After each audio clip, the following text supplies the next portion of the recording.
Start है, तो हम लोग नेस्टेड लूप पढ़ रहे हैं। तो मैंने एक सिंपल सा एक सिनेरियो बनाया है जिसमें मैं आपको नेस्टेड लूप के बारे में बता रहा हूँ कि कैसे काम करता है। ठीक है, नेस्टेड लूप का मतलब क्या है? एक लूप के अंदर दूसरा लूप। तो अब ये लूप पहले सिंपल भाषा में समझते हैं, फिर इसे रन करके दिखाऊंगा। इसमें क्या हो रहा है, इंट आई के लिए 0 के लिए पहले चलेगा। अब 0 के लिए कितनी बार चलेगा ये लूप? इसके अंदर दूसरा लूप मिल गया इसे, तो 0 के लिए ये चलेगा 0 1 2 3 4 5 बार। फिर 1 के लिए 5 बार चलेगा, फिर 2 के लिए 5 बार चलेगा, फिर 3 के लिए नहीं चलेगा क्योंकि 3 पे कंडीशन फॉल्स हो जाएगी। जो बाहर वाला जो लूप है ये वाला, ये तो हमारा 3 बार चला। अंदर वाला कितनी बार चला?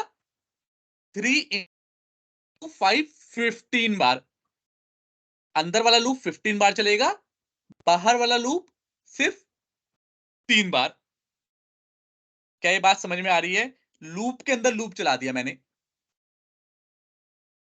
लूप के अंदर लूप मतलब, मैंने कहा लूप का मतलब है कि भाई एक चीज को बार बार करना हो। तो अगर ये लाइन ना होती, यहां पे अगर मैं एक और लाइन लिख देता हूं, आउटर लूप वैल्यू।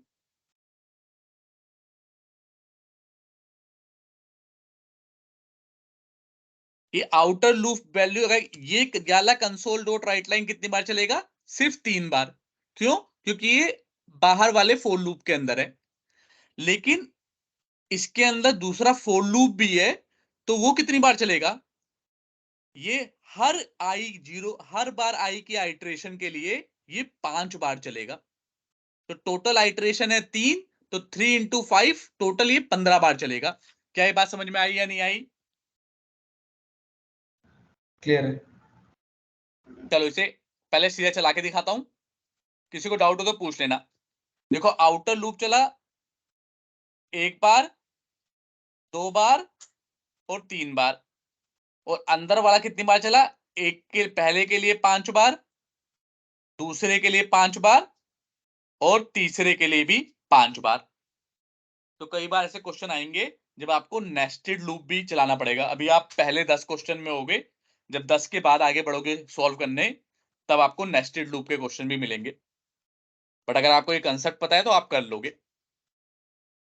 क्लियर? चलो अब एक क्वेश्चन आपको सिखा बताता हूं, या फिर उस क्वेश्चन को बताने से पहले एक दूसरा लूप समझते हैं। मेरे ख्याल से अभी आपने 5 5 6 6 किए हैं, अभी एक और प्रैक्टिस करो। फिर जो वो पर्टिकुलर पैटर्न है वो मैं जब तुम लोगों से खुद से नहीं होगा तब मैं उसका फॉर्मूला बताऊंगा। इंटरव्यू क्वेश्चन है, तुम लोग बाद में नोट कर लेना। क्या आता है? क्रिएट डायमंड पैटर्न और star pattern using for loop. वही जो मैंने क्वेश्चन दिए उनमें से ये आगे क्वेश्चन आएगा, तो पहले खुद से सॉल्व करके देखना।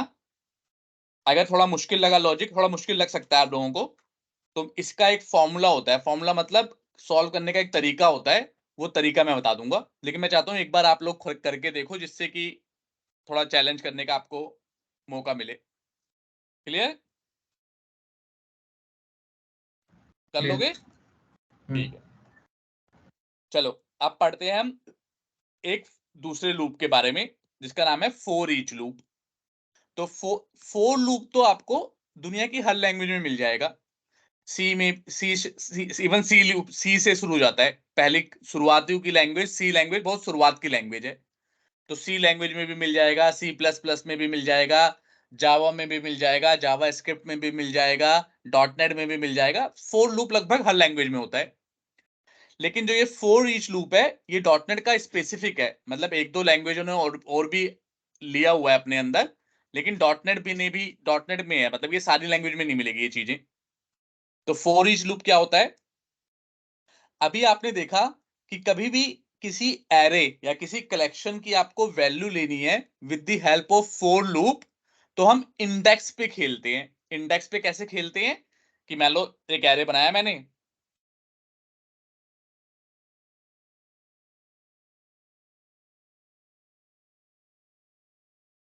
एक array हमने बनाया,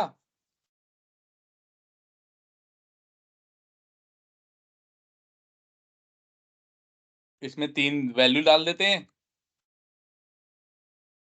अब ये सारी वैल्यू मुझे प्रिंट करानी हो फॉर लूप से, तो मैं इंडेक्स पे खेलते हैं हम लोग कि भाई आई क्या है, यहाँ पे इंडेक्स है, तो मैं कैसे प्रिंट कराऊंगा,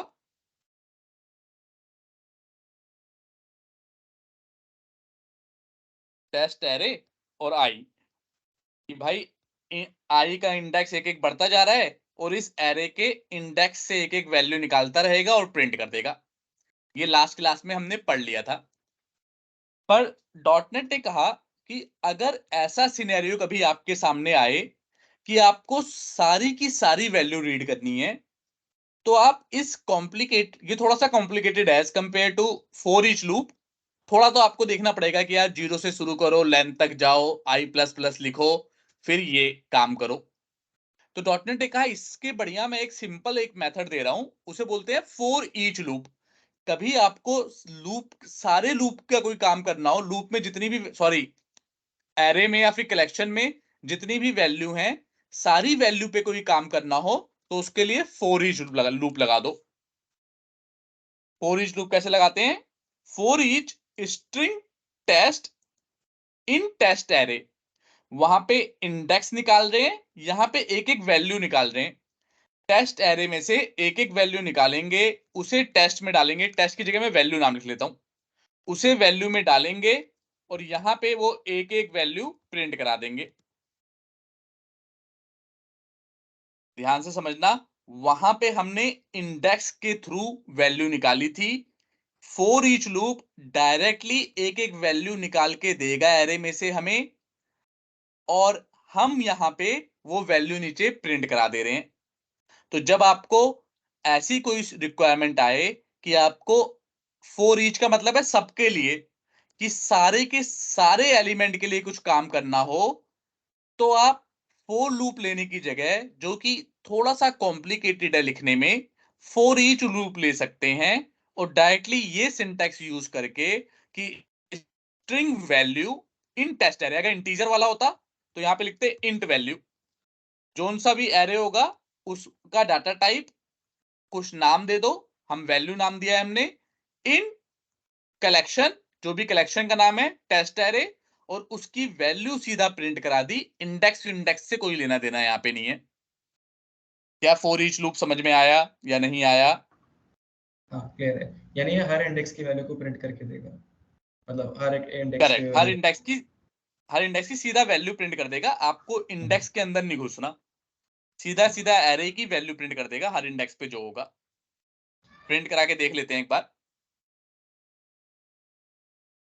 इसे बाकी को कमेंट कर देता हूं जिससे बाकी कोई चीज हमें डिस्टर्ब ना करे। तो वो तीनों वैल्यू प्रिंट हो गई। डिफरेंस क्या है कि फॉर लूप इंडेक्स पे खेलता है, आप एक एक इंडेक्स करके आगे बढ़ते हो और इंडेक्स से वैल्यू निकालते हो, ये सीधा वैल्यू निकाल के दे देता है, आपको उस वैल्यू के साथ जो भी करना है वो कर सकते हो। तो अगर यहीं पे मुझे 1 से 10 नंबर का सम कराना होता है एरे का, तो एरे अगर एरे में मान लो 1 से 10 नंबर पड़े होते, तो मैं क्या करता, रिजल्ट बाहर लेता, एक एक यहाँ पे इंट वैल्यू लिखता और रिजल्ट में वैल्यू सम करा देता। क्लियर? फॉर ईच लूप में कोई डाउट हो तो पूछो। क्लियर है। ठीक है, तो फॉर ईच लूप इतना ही है, इसमें कुछ ज्यादा खास बात नहीं है। बस ये है कि अगर आपको कुछ ऐसा काम करना हो कि सबके लिए करना है, तो ये इंडेक्स इंडेक्स थोड़ा कॉम्प्लिकेटेड हो जाता है, ये थोड़ा सिंपल वे दे दिया कि वैल्यू निकालो और वो सारा काम कर लो। अब आता है एक और लूप, उसको बोलते हैं व्हाइल लूप। व्हाइल लूप क्या करता है, जो भी जहां पे भी लूप आ जाए, मतलब कोई भी ऐसा काम जो बार बार करना है, वो लूप के थ्रू होता है। तो फोर लूप है, फोर ईच लूप है, इसमें भी सब काम बार बार कर रहे हैं। अब व्हाइल लूप, व्हाइल लूप का पहले सिंटैक्स लिखते हैं। व्हाइल, अब यहाँ पे कोई कंडीशन देनी है, जैसे मुझे वही एक टास्क, छोटा सा टास्क ले लेते हैं कि 1 से लेके 10 तक नंबर प्रिंट करने हैं। तो यहाँ पे सिंटैक्स इसका सिर्फ इतना है कि व्हाइल, और यहाँ पे कंडीशन, कोई कंडीशन देनी है, जब तक वो कंडीशन ट्रू रहेगी ये लूप बार बार प्रिंट होता रहेगा। जैसे ही वो कंडीशन फॉल्स होगी, ये लूप प्रिंट होना बंद हो, ये लूप मतलब एग्जीक्यूट होना बंद हो जाएगा। टर्मिनेट फॉर हो जाएगा। एग्जाम्पल, हाँ फॉर एग्जाम्पल, अगर मैं 1 से लेके 10 तक मुझे नंबर प्रिंट कराना है, तो मैं int i इक्वल टू बाहर 1 ले लूंगा और क्या बोलूंगा, while i is less than equal to 10, एक कंडीशन, यहाँ पे एक कंडीशन देनी है हमेशा, सिर्फ एक कंडीशन। वहां पे इनिशियलाइज करना था, कंडीशन देनी थी, फिर इंक्रीमेंट करना था। यहाँ पे इनिशियलाइज बाहर किया है हमने, अंदर एक कंडीशन दे दी और कंसोल डॉट राइट लाइन में आई प्रिंट करा दिया मैंने और आई प्लस प्लस कर दिया,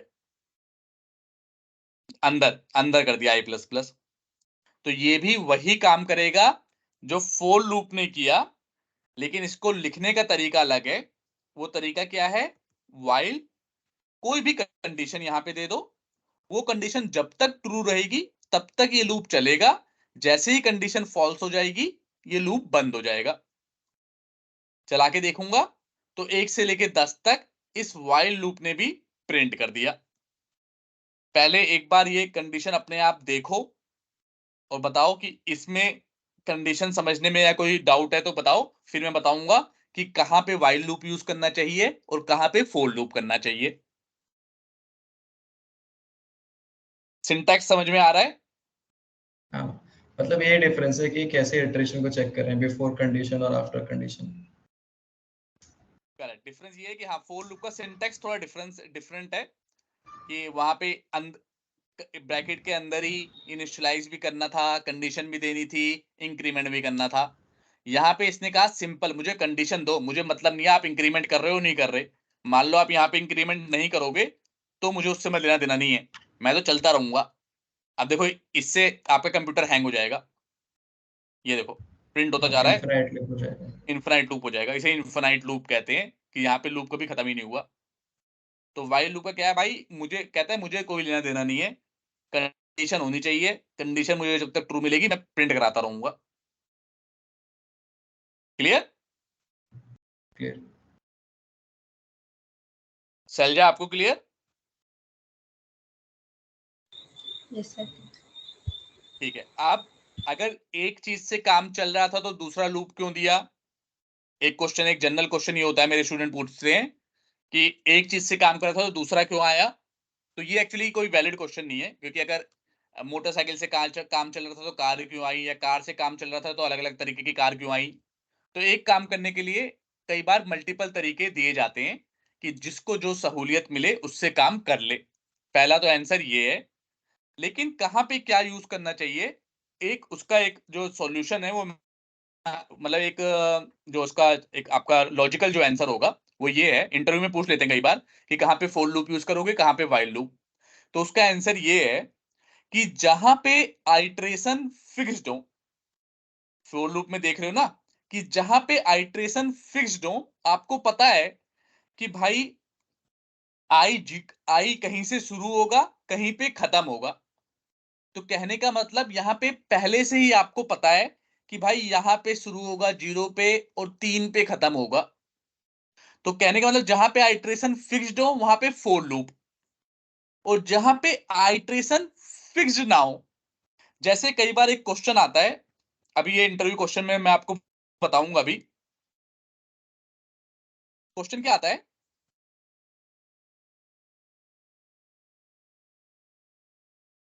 कई बार क्वेश्चन बोलते हैं कि भाई एक इंटीजर में दे, पैलिंड्रोम बोलते हैं उसे, कि बताओ मेरा नंबर पैलिंड्रोम है या नहीं। पैलिंड्रोम मतलब होता है 3 2 3 इज अ पैलिंड्रोम, कि मतलब सीधा लिख दो या उल्टा लिख दो एक ही बात। 3 2 3 को ऐसे लिखो या उल्टा कर दो एक ही बात, या फिर 3 2 2 3, ये भी पैलिंड्रोम है, क्योंकि इसे यहां से पढ़ लो या आगे से पढ़ लो एक ही बात। क्लियर? तो अगर मान लो क्वेश्चन ये आया कि एक नंबर यूजर से लो और बताओ कि वो नंबर पैलिंड्रोम है या नहीं है, तो अब इस केस में नंबर देखो क्या, 3 2 3 ये भी हो सकता है, 6 5 5 5 6 ये भी हो सकता है, 777 ये भी हो सकता है। अब इसमें आइट्रेशन कितनी बार चलेंगी? जितनी लेंथ है उतनी बार आइट्रेशन चलेगी। कैसे होगा ये मैं बताऊंगा आपको, लेकिन इसमें जो अगर दिमाग लगाएं सिंपल कॉपी पेन में, तो जितनी लेंथ है उतनी बार चलेगी और हमें नहीं पता कितनी बार चलेगी। जो यूजर नंबर देगा उसके बेसिस पे आइट्रेशन चलेगी। कोई फिक्स नहीं है कि 1 से लेके 10, जैसे नेचुरल नंबर, अगर फर्स्ट 10 नेचुरल नंबर के सम निकालना हो आपको, तो ये फिक्स है कि भाई 1 से लेके 10 बार चलेगा, उसके बाद नहीं चलेगा। लेकिन अगर बोल दिया यूजर ने कि मैं कोई 10 नंबर दूंगा, उस 10 नंबर का सम करवाओ, तो ये कोई फिक्स नहीं है। अब यूजर कोई भी 10 नंबर दे सकता है, या फिर इस पर्टिकुलर सिनेरियो में कि यूजर ने बोल दिया कि मैं एक नंबर दे रहा हूं, वो जरा बताओ कि ये उल्टा सीधा बराबर है, पैलिंड्रोम है या नहीं है। तो यहाँ पे कोई फिक्स नहीं है कि भाई कितने बड़ा नंबर हो सकता है। और वो नंबर लूप, क्योंकि ये काम होगा लूप से ही, और लूप में चलाने के लिए अगर छोटा नंबर होगा तो कम बार लूप चलेगा, बड़ा नंबर होगा तो ज्यादा बार लूप चलेगा। बट कहने का मतलब ये है कि जहां पे आइट्रेशन फिक्स ना हो वहां पे वाइल लूप, और जहां पे फिक्स हो वहां पे फोर लूप। क्या ये बात समझ में आई या नहीं आई? क्लियर है। क्लियर है, राइट? और ये इंटरव्यू में पूछते हैं, और कई बार आपको, जैसे जब आपको दिमाग वहीं पे चलाना है, कई बार इंटरव्यू में ऐसा क्वेश्चन देंगे जहां पे आइट्रेशन फिक्स ना हो, वहां पे अपने आप ही वाइल लूप लगा देना, जहां पे फिक्स हो वहां पे अपने आप ही फोर लूप। हालांकि 90% टास्क, 90 का 99% टास्क दोनों से हो सकता है। जो काम आप फोर लूप से कर सकते हो वो वाइल लूप से भी कर सकते हो, जो वाइल लूप से कर सकते हो वो फोर लूप से भी कर सकते हो। लेकिन हमेशा अप्रोच, बेस्ट अप्रोच यूज करनी चाहिए। तो बेस्ट अप्रोच क्या है कि जहां पे आइट्रेशन फिक्स हो वहां पे फोर, जहां पे फिक्स ना हो वहां पे वाइल लूप। क्लियर है? तो आगे बढ़ते हैं, वरना कोई क्वेश्चन है तो पूछो।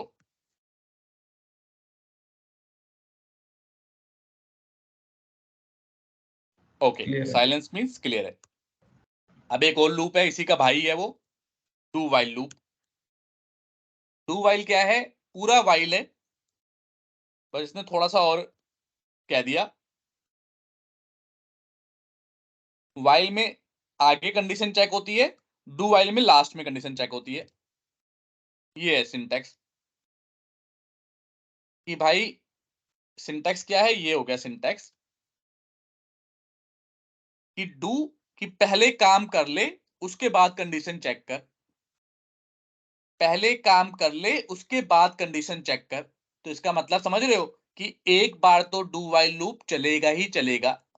यहाँ पे कोई सी भी कंडीशन दे दो, एक बार तो चलेगा ही चलेगा। बट ये एक ऐसा नहीं है कि एक बार चलेगा ही चलेगा, ये ऊपर गेट बंद कर देगा, यहाँ पे चेक करेगा कंडीशन फॉल्स तो गेट बंद हो जाएगा, और एक बार भी नहीं चलेगा ये लूप।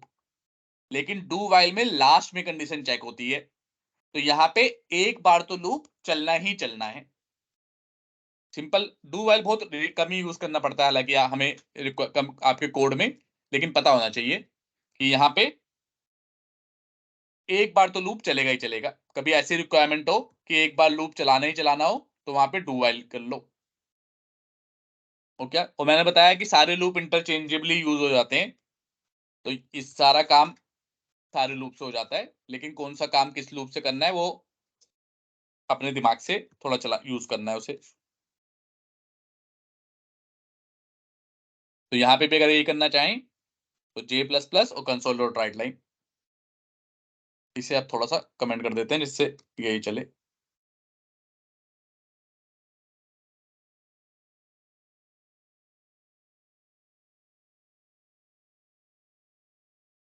देखो हमारा नहीं चला, क्यों नहीं चला देखते हैं।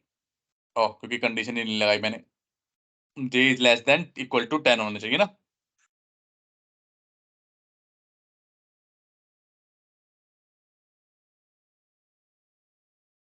तो 1 से लेके 10 तक प्रिंट हो गया।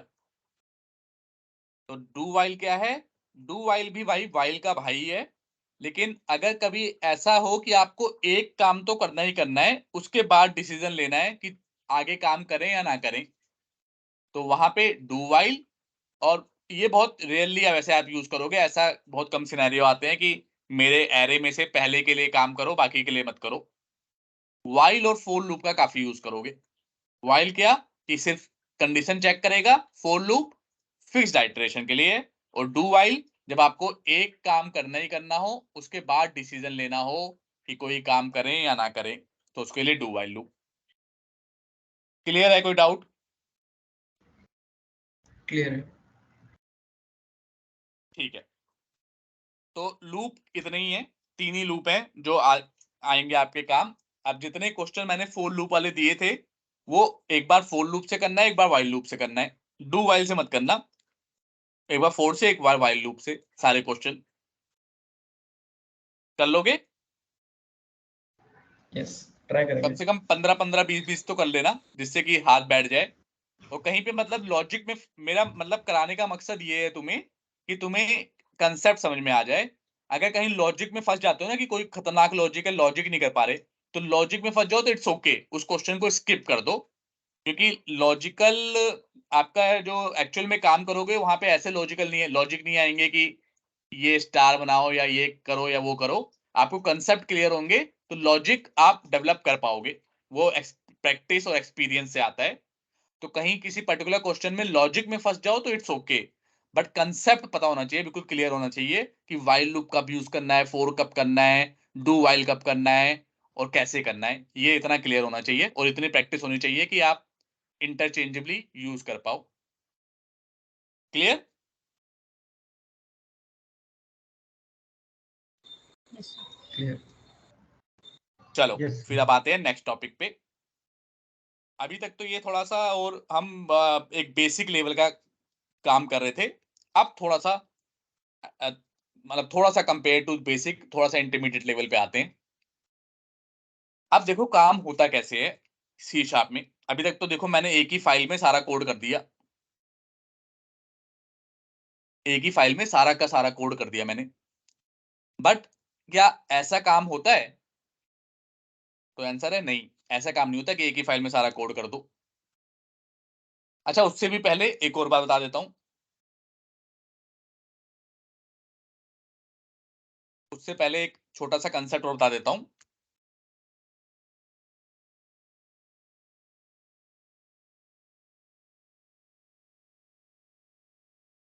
सी sharp code to binary language.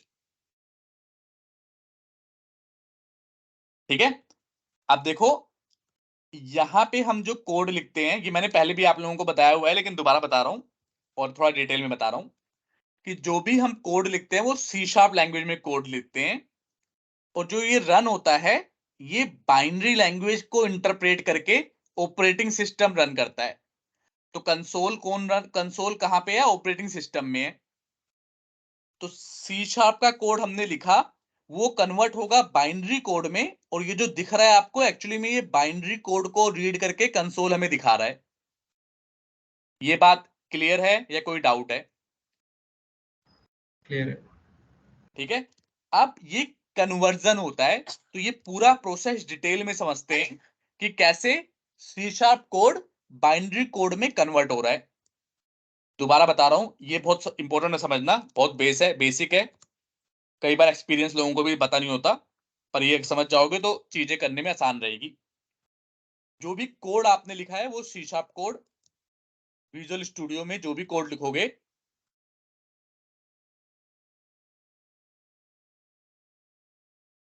वो सी शार्प कोड होगा।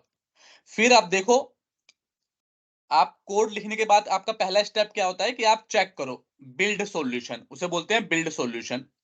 कि अगर मान लो मैंने कहीं कंसोल डॉट राइट लाइन में ये गलत लिख दिया, राइट की मैंने टी लिखना गलत भूल गया मैं। अभी तो मुझे दिख रहा है यहाँ पे लाल लाल लाइन नीचे आ गई, पर मान लो 1,00,000 लाइन का कोड होता तो मैं पूरा चेक थोड़ा ना कर पाता देख देख के आंखों में। और अभी तो एक ही फाइल है, 1000 फाइल होती तो हर फाइल में थोड़ा ना चेक कर पाता मैं।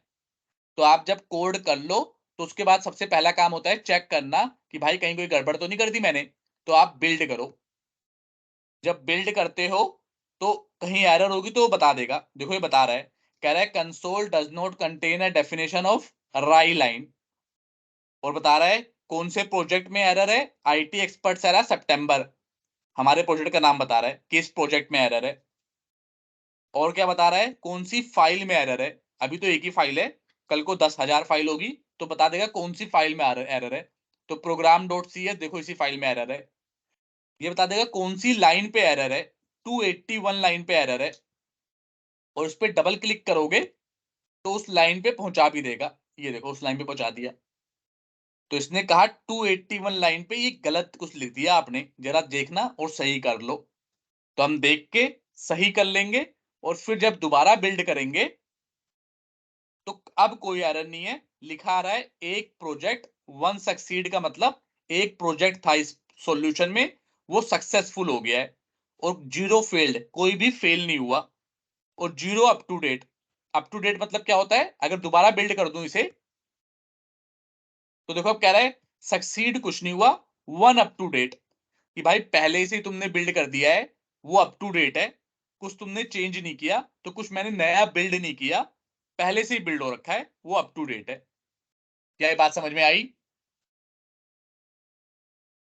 कि कोई भी कोड करो, गलती यस। चेक करने के लिए उसे बिल्ड कर दो, और यहाँ पे वो बता देगा कि कितने प्रोजेक्ट। अभी तो मेरे सॉल्यूशन में एक ही प्रोजेक्ट है, पर मैंने आपको बताया था एक सॉल्यूशन में मल्टीपल प्रोजेक्ट भी हो सकते हैं। तो यहाँ पे ये क्या बता रहा है कि भाई 0 सक्सीड, क्यों? क्योंकि मैंने कुछ चेंज ही नहीं किया। अगर कुछ चेंज करूंगा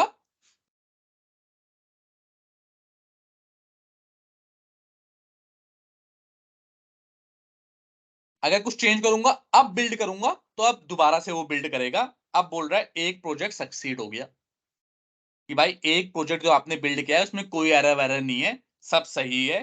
फेल्ड, कोई फेल्ड तो नहीं हुआ, नहीं भाई 0 फेल्ड हुआ है। और कोई अप टू डेट कुछ ऐसा तो नहीं है कि जो ऑलरेडी अप टू डेट है आपने कुछ चेंज ही ना किया हो। तो कह रहा है नहीं नहीं ऐसा कुछ नहीं है। अगर दोबारा बिल्ड करूंगा तो बोलेगा भाई 0 सक्सीड, 0 फेल्ड, और एक अप टू डेट, एक ऑलरेडी बिल्ड कर रखा है, अप टू डेट है। क्लियर है? कोई डाउट इस बात में? क्लियर है। क्लियर है। तो अब ये देखते हैं कि कैसे काम हो रहा है। C sharp code, at the end code किस में कन्वर्ट होना है, बाइनरी लैंग्वेज में। हर चीज को, दुनिया में जो भी चीज कहीं पे भी लिखी हुई है ना, मतलब चाहे वो वेबसाइट हो, चाहे वो कुछ भी आपको दिख रहा है, वो एट द एंड सारा कोड बाइनरी लैंग्वेज में कन्वर्ट होता है, क्योंकि कंप्यूटर सिर्फ बाइनरी लैंग्वेज समझता है। नोटपैड प्लस प्लस दोबारा से खोलता हूं। कंप्यूटर सिर्फ बाइनरी लैंग्वेज समझता है, तो सारा कोड हमेशा बाइनरी लैंग्वेज में कन्वर्ट होना मैंडेटरी है। अब लेकिन कन्वर्जन होता कैसे है? तो जो कोड लिखा है आपका सी शार्प है, जब आप बिल्ड करोगे तो सी शार्प का कंपाइलर सी शार्प का कंपाइलर मतलब एक फाइल होगी, उसमें कुछ कोड लिखा होगा सी शार्प डॉट नेट वाले बंदों ने, वो उठेगा और पूरे पूरे कोड को चेक करेगा कि भाई ये लाइन सही है, ये लाइन सही है, ये लाइन सही है, एक एक लाइन करके सारी लाइन सही मिलेगी तो बता देगा बिल्ड सक्सेस हो गया या नहीं हुआ। तो कंपाइल करने के बाद एक MSIL कोड बनाता है। MSIL कोड, MSIL किसे, क्या फुल फॉर्म क्या है? Microsoft intermediate language code. अब जब हम रन करते हैं तो MSIL कोड कन्वर्ट होता है बाइनरी लैंग्वेज में। तो डायरेक्टली बाइनरी लैंग्वेज में कन्वर्ट नहीं हो रहा। सी शार्प पहले कंप्रेस, ये बेसिकली कंप्रेस फॉर्म होता है, कि मान लो इसमें 1000 फाइल है तो ये मिला के एक फाइल बना देगा उसकी कंप्रेस फॉर्म में, MSIL कोड। और ये MSIL कोड फिर जब हम रन करेंगे तो बाइनरी लैंग्वेज में कन्वर्ट होगा, और फिर operating system will show that binary language code. क्या ये बात समझ में आई कि डायरेक्टली कन्वर्ट नहीं होता, पहले ही कंपाइल करोगे तो MSIL बन जाएगा। MSIL का मतलब है माइक्रोसॉफ्ट इंटरमीडिएट लैंग्वेज कोड। ये कोई खास बात नहीं है। अगर ये 40 पेज का कोड है तो ये इसका कंप्रेस्ड फॉर्म हो जाता है, एक पेज का कोड हो जाता है, फिर उस कोड को रीड करता है ऑपरेटिंग सिस्टम का कंपाइलर, और वो कन्वर्ट कर देता है इसको, मतलब ऑपरेटिंग सिस्टम नहीं, CLR, यहाँ पे CLR काम करता है। CLR के बारे में बताया था ना, ट्रांसलेटर होता है, और वो ये काम भी करता है, MSIL कोड को कन्वर्ट करता है बाइनरी लैंग्वेज कोड में। क्या ये बात समझ में आई या नहीं आई? क्लियर है, बट भैया मेरे को एक चीज पूछना है, जैसे ये जो बाइनरी लैंग्वेज है, हाँ अब मान लो मेरे पास बहुत सारे अलग अलग ऑपरेटिंग सिस्टम है, लाइक डॉस है, लिनक्स है, ये कोई और है, करेक्ट।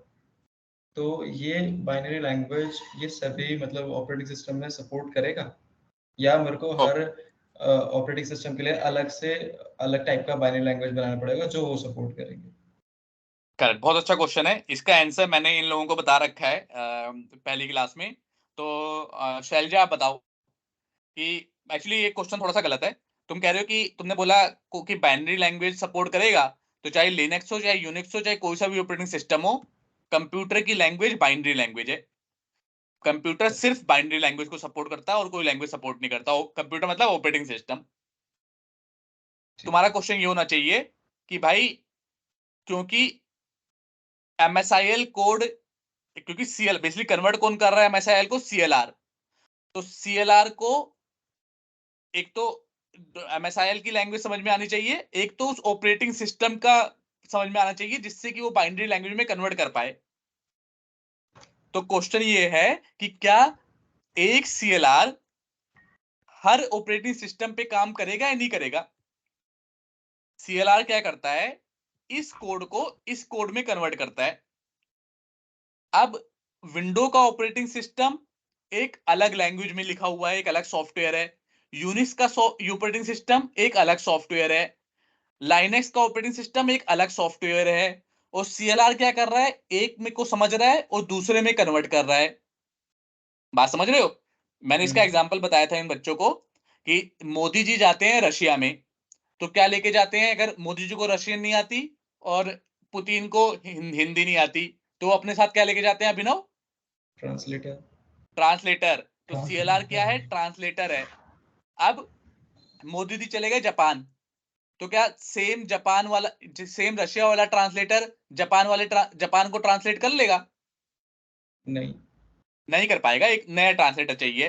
तो जितने ऑपरेटिंग सिस्टम होते हैं उस हिसाब से CLR चेंज होता है, अच्छा। उस हिसाब से CLR को चेंज करते हैं। ऑपरेटिंग सिस्टम के एट द एंड जो लैंग्वेज होती है वो बाइनरी लैंग्वेज ही होती है। बस ये है कि वो दूसरा सॉफ्टवेयर बना होता है, क्योंकि ऑपरेटिंग सिस्टम, हर एक ऑपरेटिंग सिस्टम दूसरा सॉफ्टवेयर होता है, तो कन्वर्ट करने का तरीका अलग होता है। तो क्योंकि कन्वर्ट करने का तरीका अलग है, इसलिए CLR हर ऑपरेटिंग सिस्टम के लिए अलग होता है। तो जब आप, इसीलिए जब आपने देखा देखा होगा आपने कि जब आप कोई भी सॉफ्टवेयर डाउनलोड करते हो, जैसे आप अभी विजुअल स्टूडियो ले लो, जब आपने विजुअल स्टूडियो डाउनलोड किया होगा, और सिर्फ विजुअल स्टूडियो की बात नहीं है, कोई सा भी सॉफ्टवेयर जब आप डाउनलोड करते हो, तो वो बताता है देखो यहाँ पे नॉर्मल डाउनलोड है, मतलब ये तो विंडो विंडो ऑपरेटिंग सिस्टम पे काम करेगा। और यहाँ पे क्या बोल रहा है देखो, कि भाई मैक के लिए अलग डाउनलोड दिया हुआ है। क्यों? क्योंकि अगर विंडो के लिए करोगे तो वो विंडो वाला CLR डाउनलोड करेगा, और मैक के लिए करोगे तो मैक वाला CLR डाउनलोड करेगा। तो depend on operating system CLR change हो जाता है। क्लियर है? कोई डाउट? क्लियर। ये शैलजा आपको और वैभव आपको पहले बताया हुआ था, क्लियर, दोबारा क्लियर हो गया? Yes sir. ठीक है, चलो अब यस इसका एक डायग्राम दिखाता हूँ जो कन्वर्ट हो रहा है ना। इसको सेव कर लेना, डायग्राम से समझना।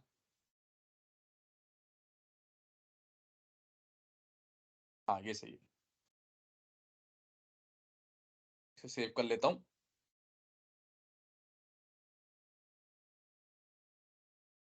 MSIL to CL, MSIL to, नहीं MSIL नहीं, C# टू बाइनरी।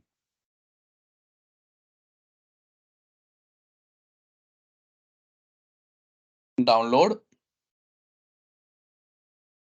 इस डायग्राम से समझो कैसे काम हो रहा है। इसे बढ़ा देते हैं।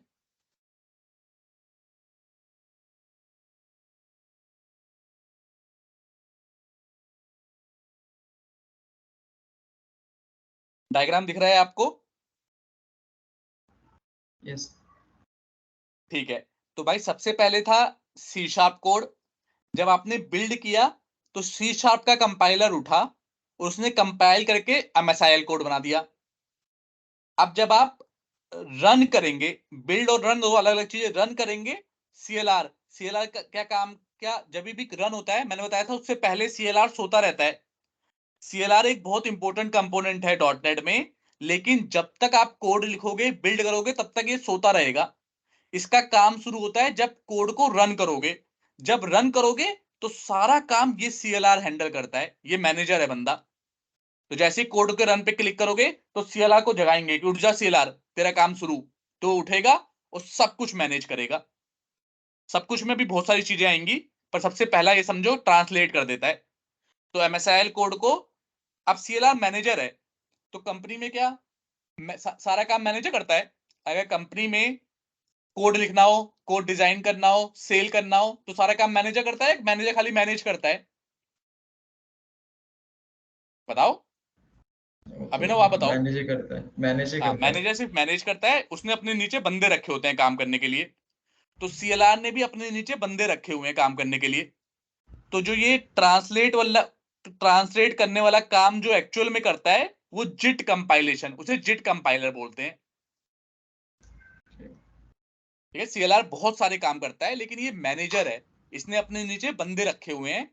तो जो बंदा इसने ये कन्वर्ट करने के लिए लिखा रखा है उसे बोलते हैं जिट कंपाइलर।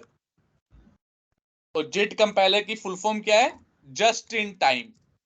जिट मतलब है जस्ट इन टाइम कंपाइलर।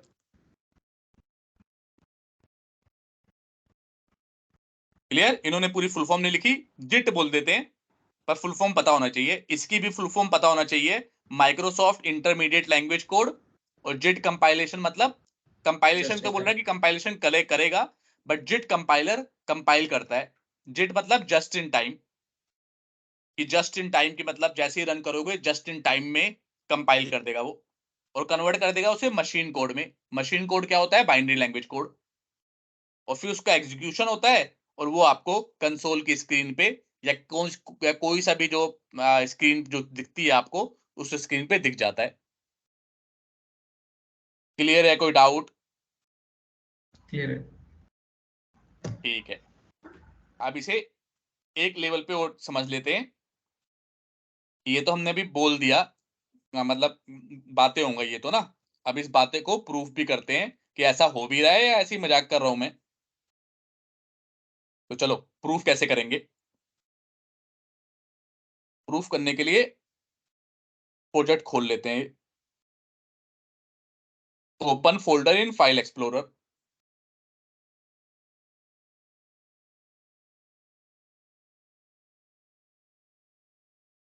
यहां पे बनता है MSIL कोड, यहां पे बनेगा।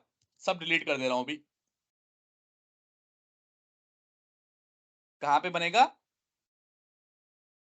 बिन फोल्डर होगा, उसके अंदर डिबग होगा, उसके अंदर .NET 6.0 होगा, जो भी फ्रेमवर्क ऐप का वो होगा, उसके अंदर बनेगा। अब दोनों को साथ साथ चलाऊंगा, दोनों को बगल बगल रख के फिर चलाते हैं। फिर दिखाऊंगा कि MSIL कोड बन रहा है। ठीक है, अभी मैंने सब डिलीट कर दिया है। अब देखो जैसे ही बिल्ड करूंगा यहाँ पे फाइल बन जाएंगी। बिल्ड करने जा रहा हूं, बिल्ड किया, अब ये सारी फाइल बन गई। इनमें से भी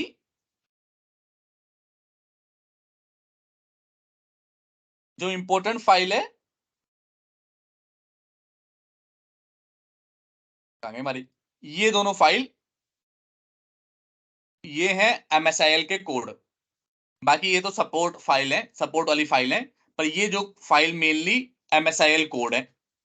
जो अभी तो एक ही पेज है यहाँ पे, अगर 1000 पेज भी होते तो खाली इन दो फाइल में कन्वर्ट हो जाते वो सारे पेज। तो ये MSIL कोड है। अब जब मैं रन करता हूं ना, अब जब मैं रन करता हूं तो एक्चुअली में क्या होता है, वो इसी कोड को उठा के कंपाइल करता है और रन कर देता है। तो मैं चाहे रन वहां से ना करूं, अगर इसे भी मैंने डबल क्लिक कर दिया तो भी रन हो जाएगा। क्यों? क्योंकि भाई इसी को तो उठा के रन करता है। मैं वहां से देखो कहीं रन वन नहीं कर रहा, इसी को उठा के रन करेगा। इसे MSIL कोड को डबल क्लिक कर दिया तो भी रन होके उसने CLR ने बाइनरी लैंग्वेज में इसे कन्वर्ट कर दिया। बात समझ में आई या नहीं आई? आ गई, क्लियर है। अब एक और बात समझो और भी डिटेल में। वो बात ये है, पहले रीड कर देता हूं। अब अगर मैंने बिल्ड किया ही नहीं, सीधा रन कर दिया तो क्या होगा? कोई बता सकता है? कि बहुत से बंदे, हम लोग तो कोई बच्चे बंदे होते हैं ना कि अपने ऊपर और कॉन्फिडेंट बंदे होते हैं कि भाई सब सही किया है, मैं भगवान हूं जो कोई गलत नहीं कर सकता। उन्होंने बिल्ड किया ही नहीं, सीधा रन कर दिया तो क्या होगा? बताओ। तो क्या कोड नहीं बनेगा ये? तो क्या बनना तो MSIL कोड चाहिए। बनेगा नहीं बनेगा? तो आंसर है कि भाई अगर सीधा रन कर दिया तो आप भले ही सीधा रन कर रहे हो, बट बिहाइंड द सीन पहले वो बिल्ड करता है फिर रन करता है। तो भले ही आप सीधा रन भी कर दोगे,